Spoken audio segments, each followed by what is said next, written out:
I came home from my hip replacement surgery to find a padlock on my own bedroom door. My daughter said, "That's our private space now, Mom. You can sleep in the basement." I stood there in the hallway, still gripping my walker, my body aching from 3 weeks in the hospital and rehabilitation center. The incision on my hip throbbed with every heartbeat. I was 71 years old, and I had just been told I couldn't enter my own bedroom, the bedroom I had shared with my late husband for 42 years. My daughter Patricia crossed her arms and leaned against the doorframe of what used to be my room. Her husband, Kevin, stood behind her, scrolling through his phone as if nothing unusual was happening. They had moved in 8 months ago after Kevin lost his job at the car dealership. "Just temporary," they had promised. "Just until we get back on our feet." "The basement?" I repeated, my voice barely a whisper. "But there's no bathroom down there. The stairs are steep. The doctor said I can't do stairs for at least 6 weeks." Patricia sighed dramatically. "We set up a portable toilet for you." And Kevin installed a handrail. "You'll be fine." I looked at the padlock again. Shiny, new, mocking. "Why is there a lock?" "Privacy, Mom. We need our space. You understand." I didn't understand. I didn't understand anything anymore. Kevin finally looked up from his phone. "We moved your clothes down there already. Your bed, too. Well, the old guest bed. Our mattress is better for Patricia's back." Their mattress. They had been sleeping in my bed, on the mattress I had bought with my pension money just 2 years ago, and now it was theirs. I wanted to scream. I wanted to cry. I wanted to demand they remove that lock immediately.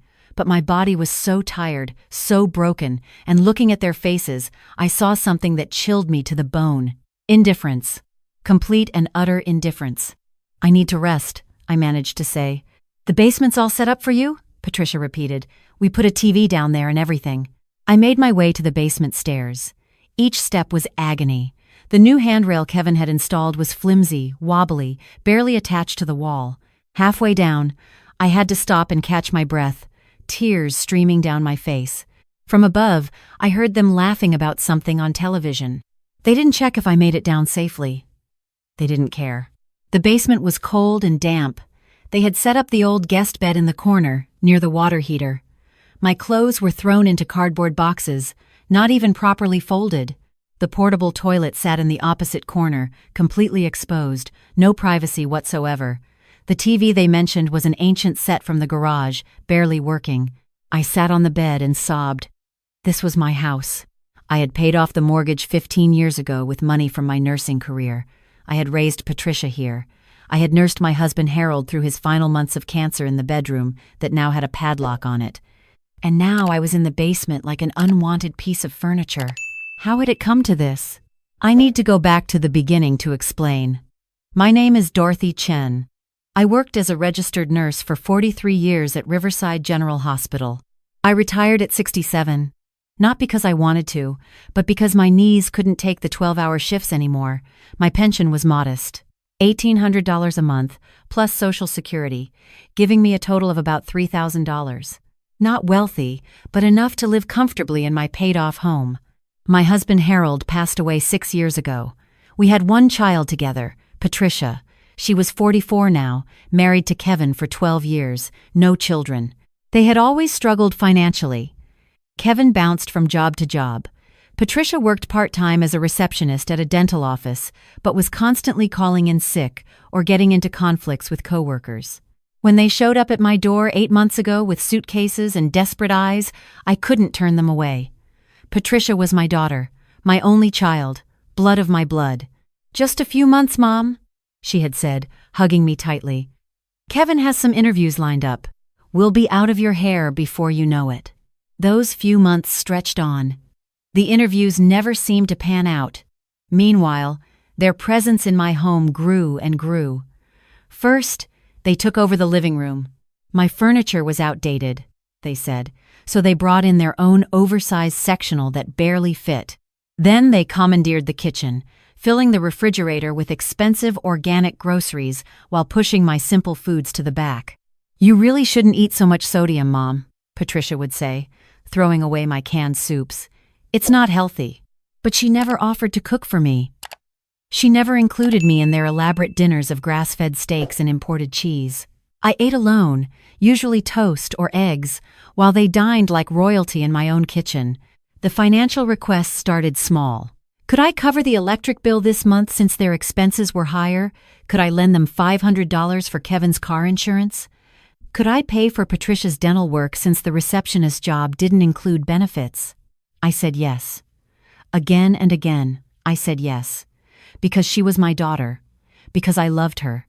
Because I was terrified that if I said no, they would leave and I would be completely alone. Then I fell. It happened 3 weeks before the padlock incident. I was getting out of the shower when my hip gave out. I crashed onto the bathroom floor and couldn't get up. I called for help, screaming Patricia's name. It took her 20 minutes to come check on me, even though she was just in the living room. 20 minutes of me lying naked and terrified on the cold tile floor. The diagnosis was a fractured hip that required full replacement surgery. I would need weeks of recovery, physical therapy, assistance with daily activities. When the hospital social worker asked about my home situation, I lied. I said my daughter and son-in-law were devoted caregivers who would help me through recovery. The truth was, Patricia visited me exactly twice during my 3-week hospital stay. Kevin came once, and only because he needed me to sign a check for the property taxes. He didn't stay more than 15 minutes. "You know how hard it is to drive all the way out here, Mom," Patricia had said during one of her brief visits. "And the parking is so expensive." The hospital was 12 miles from my house. The parking was $8.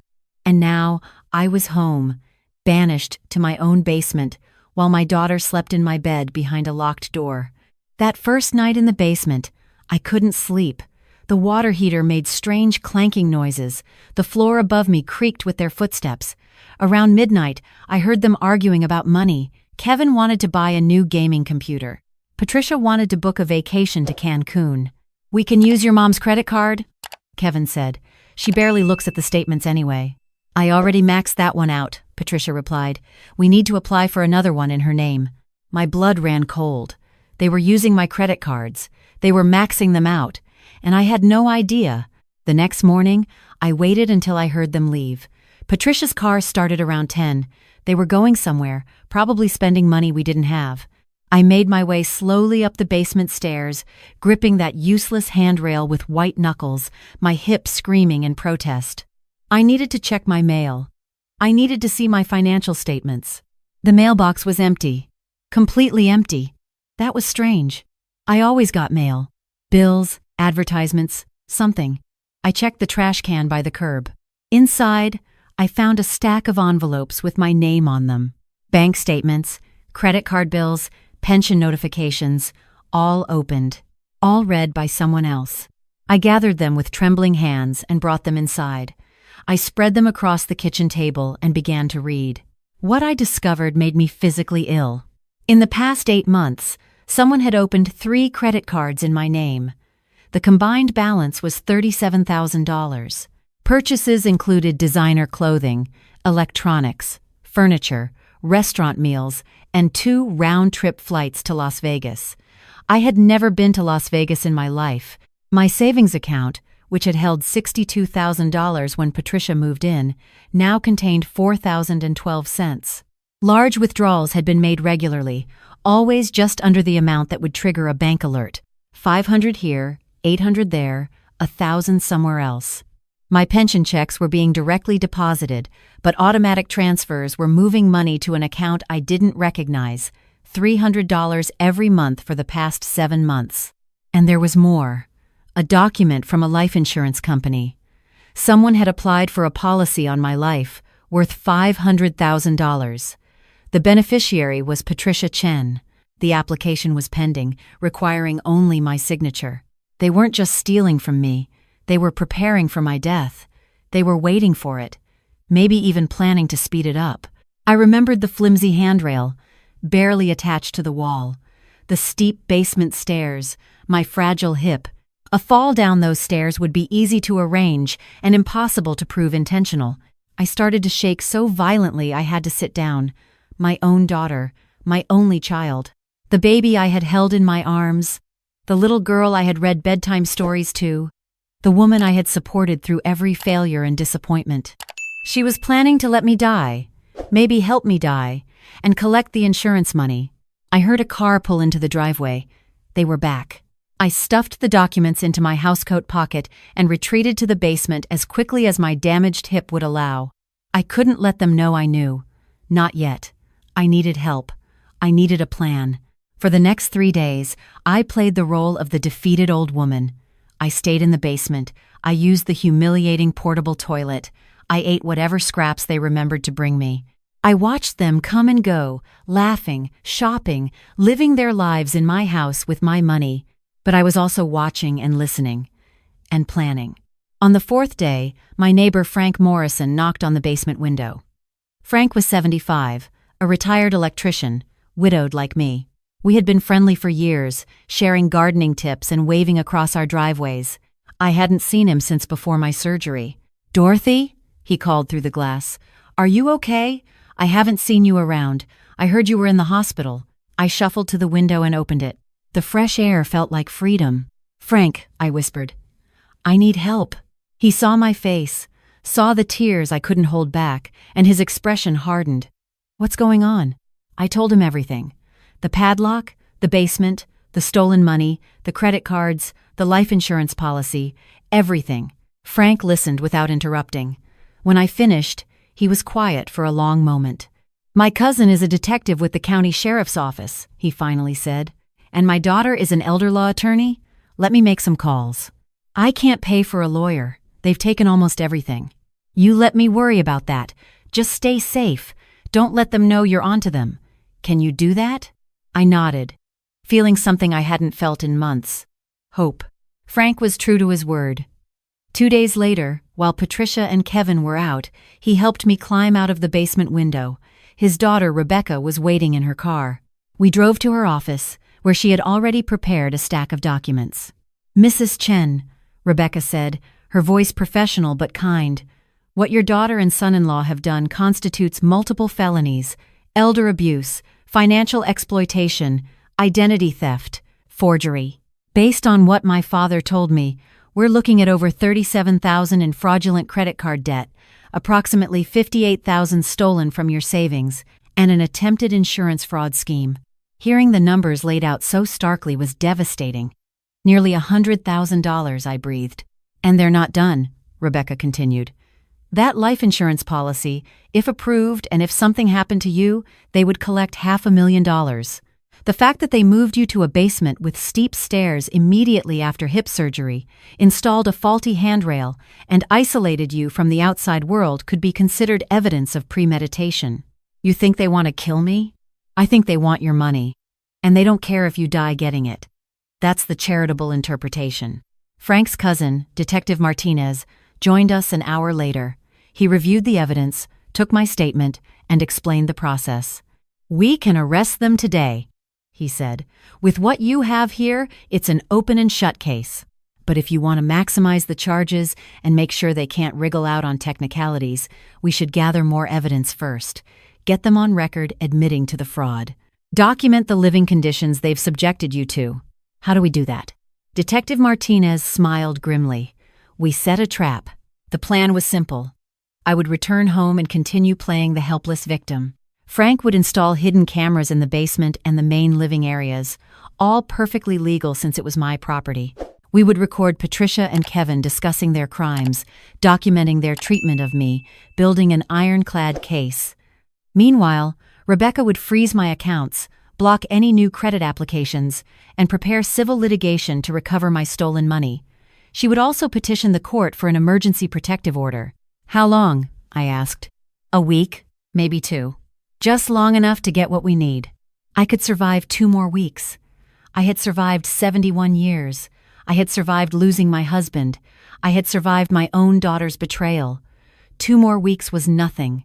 Going back into that basement was the hardest thing I've ever done. Knowing the truth and pretending I didn't know. Watching Patricia smile at me while she stole my future. Hearing Kevin complain about how much I was costing them in utilities while he wore a watch bought with my credit card. But I did it. I played my part perfectly. 5 days into our plan, I hit the jackpot. Patricia and Kevin were in the kitchen, directly above the basement. They didn't realize how clearly sound carried through the old floorboards. And they definitely didn't know about the camera hidden in the smoke detector.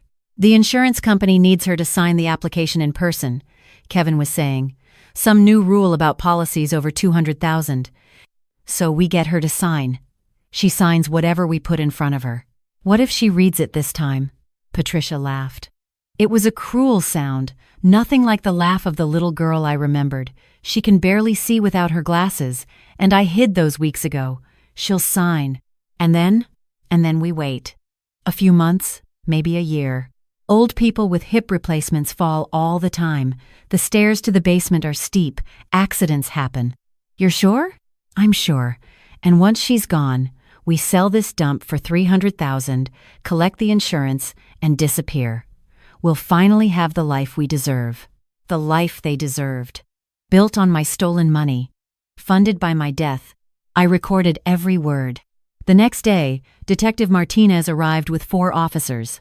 Patricia and Kevin were arrested in my living room, still in their pajamas, surrounded by luxury items purchased with my credit cards.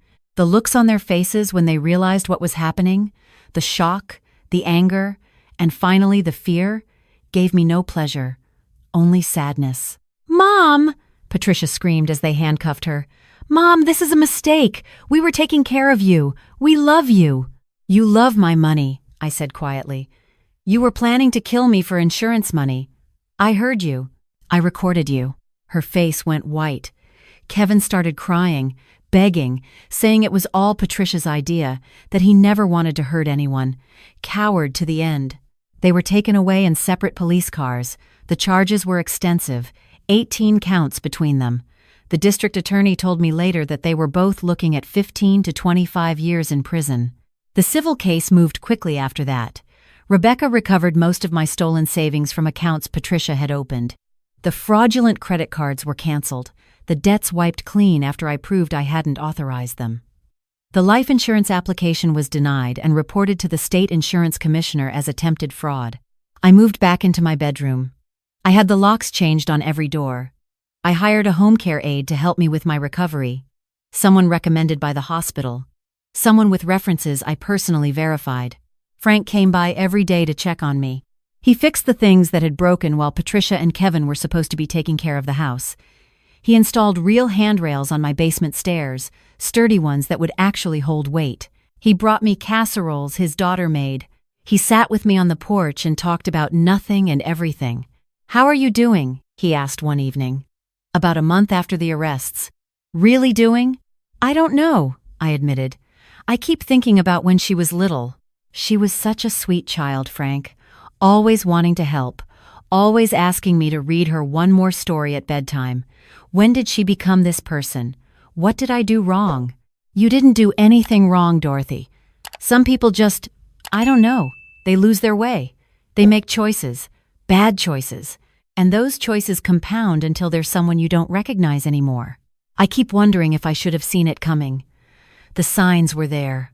The entitlement, the constant excuses, the way she always blamed everyone else for her problems. Maybe. But you're her mother. You wanted to believe the best in her. That's not a flaw, Dorothy. That's love. Love that almost got me killed. Almost. But it didn't. You're still here. You're still fighting. That counts for something." 3 months passed. My hip healed. I could walk without a walker, then without a cane.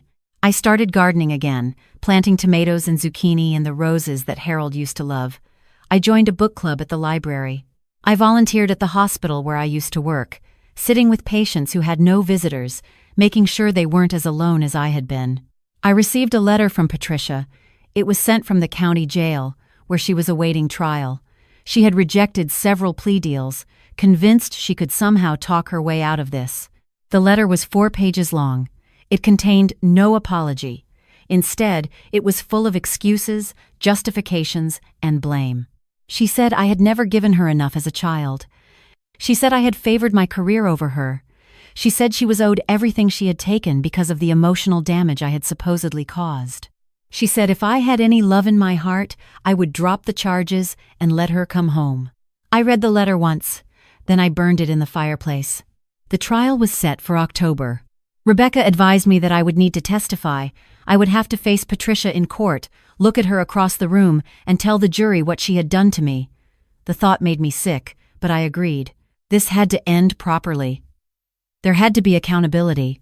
A week before the trial, I received an unexpected visitor. A young woman in her late 20s, with dark hair and nervous eyes. She stood on my porch, clutching her purse like a shield. "Mrs. Chen? I'm Sarah. Sarah Morris. I'm Kevin's sister." I almost closed the door. I didn't want to hear any pleas for mercy, any sob stories about Kevin's difficult childhood, or how he wasn't really a bad person deep down. But something in her face stopped me. She didn't look like she was here to make excuses. "What do you want?" I asked. I wanted to apologize. Not on Kevin's behalf. He doesn't deserve anyone making excuses for him. But I wanted you to know that not everyone in his family is like him. I wanted you to know that some of us are horrified by what he did. I studied her face. There was genuine shame there. Genuine pain. "Would you like to come in?" I heard myself say. She did. We sat in my living room, and she told me her story. How Kevin had stolen from their parents too. How he had manipulated their grandmother before she passed. How the family had tried interventions, therapy, ultimatums, nothing worked. He and Patricia had found each other and amplified each other's worst qualities. "I cut him off years ago," Sarah said. "I should have warned you. I should have found a way to tell you what he was capable of, but I thought maybe Patricia was different. Maybe she would be a good influence." I was wrong. "It's not your fault," I said, surprising myself. "You're not responsible for his choices." She started to cry. "I just keep thinking about what could have happened. If you hadn't figured it out. If they had, you know." "I know. But they didn't. I'm still here. You're stronger than they gave you credit for." I had to be. Sarah visited again a few times before the trial. She wasn't looking for forgiveness for Kevin. She had no illusions about who he was. She just needed to know that not everyone in her family's orbit had been destroyed by him. We developed an unlikely friendship, two women, connected by the wreckage that Patricia and Kevin had left behind. The trial lasted 5 days. I testified for 3 hours. I kept my voice steady as I described the padlock, the basement, the discovery of the fraud, the recording of their plan to let me die. The jury watched the video evidence. They saw Patricia laughing about my death. They saw Kevin agreeing that accidents happen. Patricia tried to paint me as senile, confused, vindictive. Her public defender suggested I had misunderstood their words, that the recording was taken out of context. But the evidence was overwhelming. The paper trail was irrefutable. And when she took the stand in her own defense, she couldn't help herself. Her contempt for me, her certainty that she was owed everything I had, bled through every answer. The jury deliberated for 4 hours. Guilty on all counts. Patricia received 22 years. Kevin received 18. They were taken away in handcuffs, and I watched them go with a strange emptiness in my chest. I had expected to feel victorious. I had expected to feel vindicated. Instead, I just felt tired and sad and very, very old, but not defeated. Never again defeated. It's been a year now since the sentencing. My life is quiet but full. Frank and I have dinner together most evenings. His daughter Rebecca helped me set up a trust that protects my assets from ever being exploited again. I've made a new will, leaving everything to the hospital foundation and a scholarship fund for nursing students. Sometimes I get letters from prison. Patricia's tone has shifted from blame to bargaining. She promises to change. She begs for a second chance. She asks me to petition for early release. I don't respond. Some wounds are too deep to heal with words. Some betrayals are too fundamental to forgive. I love the child she was. I will always mourn the woman she became. But I will not save her from the consequences of her choices. That's not cruelty. That's survival. Last week, I was sitting on my porch, watching the sunset paint the sky in shades of orange and pink. Frank was beside me, telling a story about his grandson's Little League game. The roses were blooming. The tomatoes were ripening. Life was continuing, as it always does. "Any regrets?" Frank asked suddenly, interrupting his own story. I thought about it. The question deserved a real answer. I regret trusting too easily. I regret not setting boundaries sooner. I regret all the years I spent putting everyone else's needs before my own because I thought that's what mothers were supposed to do. And now?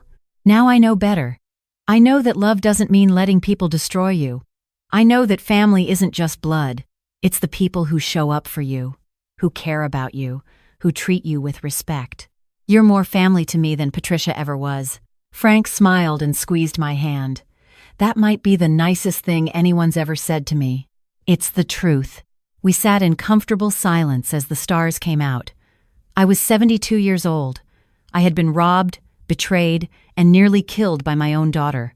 I had lost almost everything and fought to get it back.